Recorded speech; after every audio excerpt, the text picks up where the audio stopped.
Hello viewers, and welcome to another episode of Elections by Numbers. Today we are talking about the smallest state in the country and one of the original 13 colonies. I'm talking about the ocean state, Rhode Island. Rhode Island is a state with a very long history that goes back to the pre-Revolutionary War days. It's the state where that war really began. In the town of Newport, British forces landed at the then colony of Rhode Island to sort of quell the uprising in those unruly American colonists. Later on, Rhode Islanders became the first to sink a British ship called the Gaspee, really escalating that conflict, getting into the Revolutionary War. In a more modern vein though, Rhode Island is famous today for making fine jewelry and silverware. It's also the location for the Tennis Hall of Fame. Even though Rhode Island is the smallest state in the country in terms of land area, it has twice as many congressional House districts as the largest state in the country, for a grand total of 2 districts versus Alaska's 1. Those 2 districts have partisan lean values of +14 and +6 points into the Democratic column, according to the Cook Political Report's Partisan Voting Index. So because it is a New England state with left-leaning congressional districts, both of those districts are currently represented by Democrats. Let's bring up our first graph for the video and look at how Rhode Islanders vote for their House candidates. Let's bring that up right now. So as you can see, Rhode Island Democrats have typically outvoted Rhode Island Republicans going back to the beginning of the decade. And what's interesting to me about this state is how the difference between those presidential years and those non-presidential years is less noticeable than other states we've seen in previous videos where the difference is stark.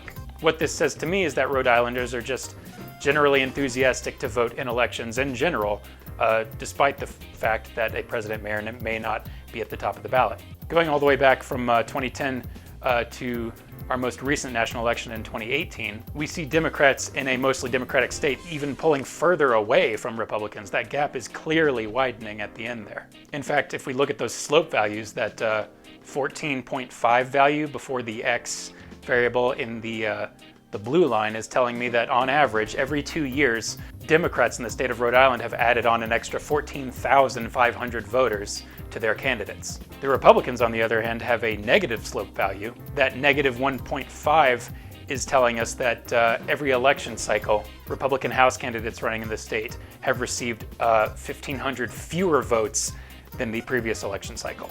Okay, graph aside, I think it's clear that neither of these districts is going to flip because Democrats are gaining voters every election cycle, and on average Republicans have been losing them. When factoring in the partisan voting index scores, it's no surprise that these are staying Democrat. So let's make that official and put it on our first map. Mark it.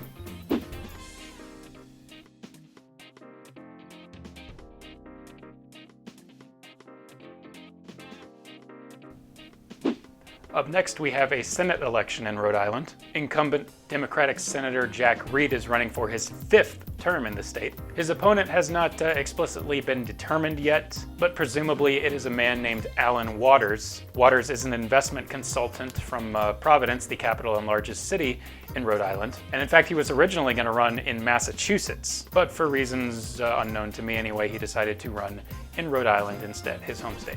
Waters faces a pretty significant uphill battle if he does indeed become the nominee this year, because Jack Reed is a popular senator in a state that has been voting for him multiple times in many years past. Let's pull up some senatorial to House voter ratios to see how Rhode Islanders vote for their senators. Let's bring those up right now.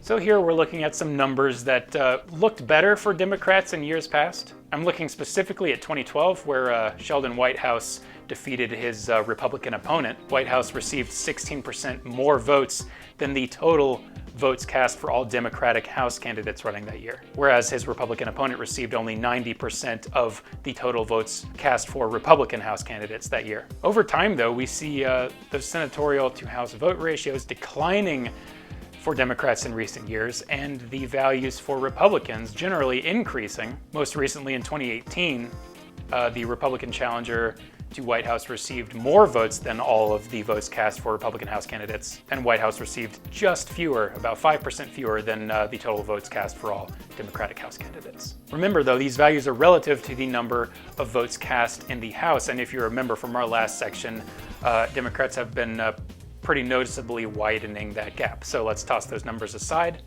My calculations also factor in the approval rating of the incumbent, in this case Jack Reed. He is, as of this video, enjoying a very good positive net approval of plus 29 percentage points. So the end result for this election is probably pretty predictable at this point, but let's look to Pollbot to calculate the end result for this election. Pollbot.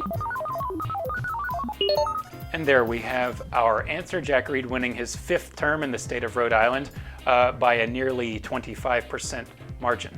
He is a known name in the state, very popular senator, and he's running in a state that has in recent years turned out higher for Democrats than Republicans than they have in the past. So now that we have the end results for this election, let's make it official and put it on our senatorial map. Mark it.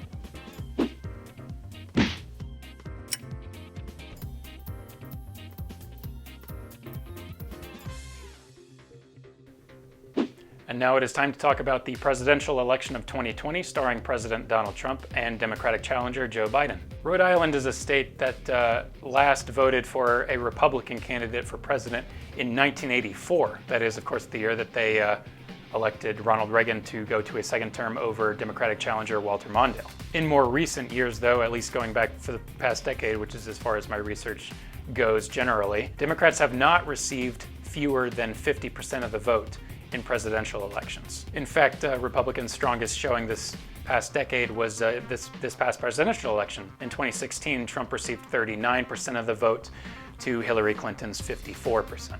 But regardless, let's look at some presidential to House voter ratios to see how Rhode Islanders vote for their presidents. Let's bring those up right now.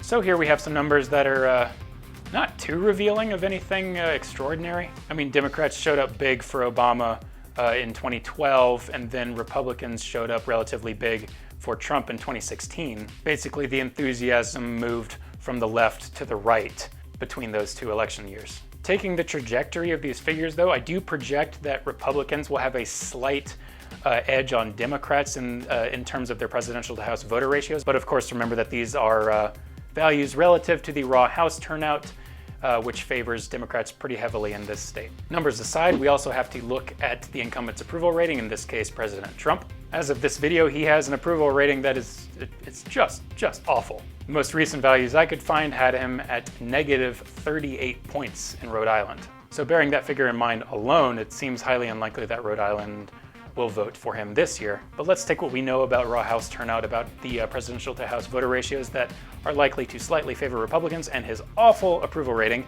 and calculate what the heck's gonna happen in November. Pollbot. As I suspected, Trump goes down heavily in Rhode Island by 25.81% of the vote. Rhode Island is a state with a populace that is loud and clear about their disdain for this president, and they are highly likely to go to Biden this November. So we have presidential results for Rhode Island. Finally, let's put that on our presidential map next. Mark it.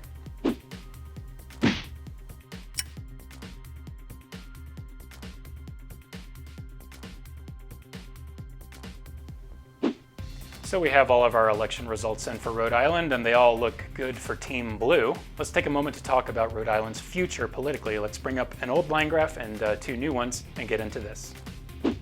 So again, I'm showing you the raw House turnout numbers for Rhode Island. I'm not going to spend too much time talking about this because I think I covered it pretty well in the first section of the video about the House. Basically, Rhode Island Democrats are breaking away from Republicans in a pretty noticeable way based on this data. Republicans were already lagging in 2010, and it's only gotten worse in the years since then. Where Republicans do have a glimmer of hope in the state of Rhode Island anyway, is in their trajectories for their senatorial to House vote ratios and presidential to House vote ratios. The lines in these graphs are estimates for the increase or decrease in those rates, and as you can see in both graphs, Republicans have a positive slope versus Democrats' negative slopes. Honestly though, for the change in these values to be really significant, it would have to be coupled with raw House turnout that is either not changing at all or is increasing in favor of Republicans, and that, as we saw from the previous graph, that is just not happening yet. Okay, tossing our final graphs aside, I will give you my final consensus on Rhode Island. It is becoming even more Democratic, despite how heavily left-leaning it already is. We're not going to see changes in House representation for at least the next decade, probably many years to come. I imagine the next Republican representing the state in any form would be either in the Senate, or maybe even in the governorship, something that we didn't examine in this video because they don't have a gubernatorial election this year. Rhode Island wouldn't be the first New England state to lean heavily left, but also have a Republican governor though, so it's not impossible. I wouldn't expect Rhode Island to change that much over the next decade. And that just about does it for our latest episode of Elections by Numbers. I want to thank you, the viewer, for tuning in today. If you like what you saw, please hit the subscribe button to get updates on new content as it becomes available. I upload videos every Monday and Thursday, and I'm also on Twitter, and I do update that account with which state I am covering next ahead of the scheduled release date, so if you want to stay ahead of the curve, please give me a follow on Twitter, and that link is in the description. Thanks again for watching, and thank you for voting. See you next time.